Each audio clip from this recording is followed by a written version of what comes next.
हिंदी सुलभ भारती छठी कक्षा पाठ 8वां टीटू और चिंकी।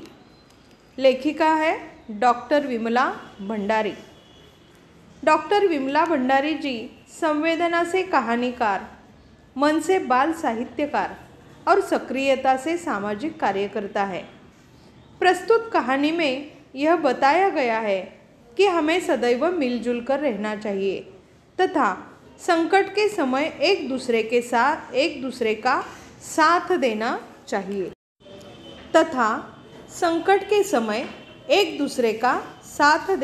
चाहिए मैं कहानी पढ़ती हूँ, ध्यान से सुनो। टीटू गिलहरी और चिंकी चिड़िया दोनों पड़ोसी थी। टीटू का घर पेड़ की खोखल में था और चिंकी का घोंसला पेड़ की शाखाओं पर। चिंकी जब दाना चुगने जाती तब टीटू सभी बच्चों का ध्यान रखती। एक दिन बच्चे आपस में झगड़ने लगे। टीटू के बच्चों का कहना था कि पेड़ उनका है। चिंकी के बच्चे भी यही बात दोहरा रहे थे कि पेड़ उनका है। लड़ते लड़ते बच्चों में झगड़ा बढ़ गया। हम पड़ोसी हैं, हमें मिलजुल कर रहना चाहिए।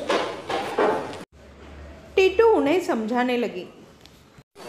किंतु माँ, चिंकी चिड़िया के बच्चे फलों को झूठा कर देते हैं। भला हम झूठे फल क्यों खाएं, जबकि पेड़ हमारा है?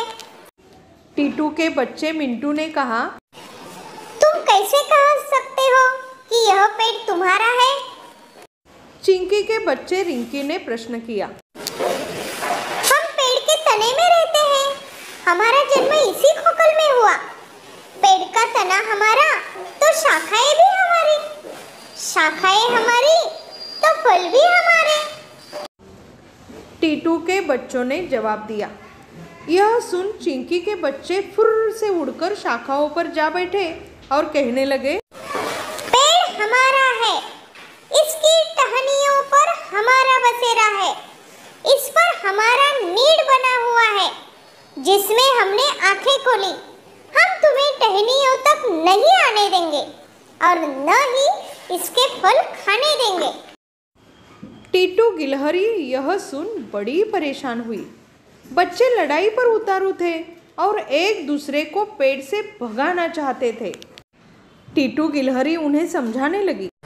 बच्चों, बात उस समय की है जब तुम लोगों का जन्म हुआ ही था और चिंकी ने अंडे दिए अभी एक दिन भी नहीं गुजरा कि आसमान में अंधेरा छा गया।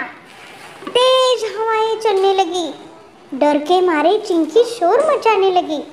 उसे डर था कि शाखाएं हिलने से उसका घोंसला नीचे गिर जाएगा, फिर उसमें रखे अंडे भी गिरकर फूट जाएंगे। तब मैंने और चिंकी ने मिलकर अंडों को खोखल में सुरक्षित रख दिया।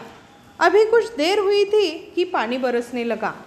पानी इतना बरसा कि नीचे बहता हुआ पानी हमारे घर तक पहुंचने लगा। हमें फिर चिंता होने लगी, हमारा घर डूब गया तो यह पानी बच्चों अंडों को बहा ले जाएगा। तब मैंने और चिंकी ने मिलकर सभी को घोंसले में पहुंचाया। फिर हम दोनों ने पत्तों से घोंसले को ढक दिया। जैसे तैसे रात बीती। सुबह पौ फटने के बाद हमने राहत की सांस ली। तब से अब तक हम अच्छे पड़ोसियों की तरह आपस में मदद करते आए हैं। तब हमने समझ लिया कि अकेला चना भाट नहीं फोड़ सकता। बच्चे कहने लगे, चिंकी चिड़िया को यह पेड़ छोड़ना होगा, अपने बच्चों के साथ कहीं और चली जाए। चिंकी के बच्चे भी यही बात अपनी माँ के सामने दोहरा रहे थे। दोनों की माताएं समझा कर थक गई, पर बच्चे नहीं माने, अपनी अपनी जिद पर अड़े रहे। अंत में टीटू और चिंकी दोनों ने पेड़ छोड़ने का मन में विचार बना लिया। उधर बिल्ली में छिपा सांप कब से यह तमाशा देख रहा था। आज उचित मौका देखकर वो बाहर निकला और पेड़ पर चढ़ने लगा। उसने सोचा पहले गिलहरी के बच्चों को निगलेगा। तभी चिड़िया ने देख लिया।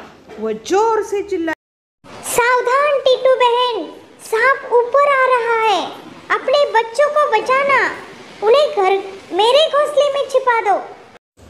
कहने के बाद वह पेड़ के तने पर चोंच मारने लगी। जहाँ जहाँ चिंकी की चोंच लगी, पेड़ से गाढ़ा चिपचिपा दूध बहने लगा।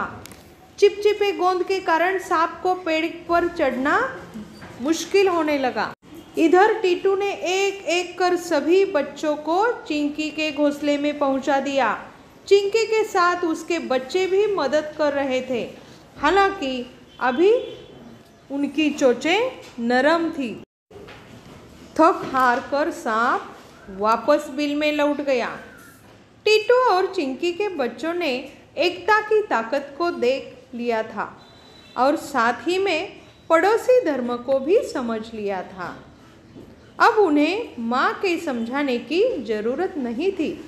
वे जान गए कि 1 और 1 11 होते हैं। 1 और 1 11 होते हैं। कहानी सुनो, पढ़ो और संक्षिप्त में लिखो।